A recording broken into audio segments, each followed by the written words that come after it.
LPG gas सिलेंडरच्या पुरवठ्याबाबत केंद्र सरकारने एक अधिसूचना जारी केली आहे।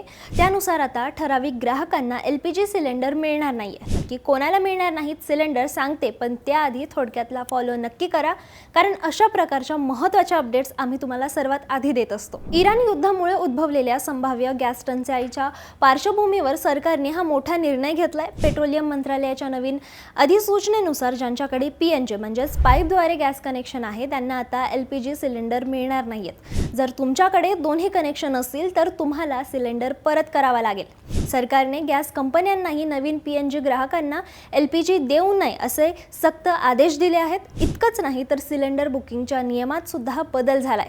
शहरी भागात आता एक सिलेंडर मिळाल्यावर 25 दिवसानंतरच दुसरं बुकिंग करता येईल, तर ग्रामीण भागात हा कालावधी 45 दिवसांचा असणार आहे। घरगुती सिलेंडरचा व्यावसायिक वापर करणाऱ्यांवरही आता कठोर कारवाई होणार आहे। हा निर्णय खरोखरच गॅस टंचाई रोखण्यास मदत करेल का? तुम्हाला काय वाटतं? कमेंट्समध्ये आम्हाला नक्की सांगा आणि अशाच घडामोडी जाणून घेण्यासाठी थोडक्यातला फॉलो करा। बातमी म्हणजे थोडक्यात।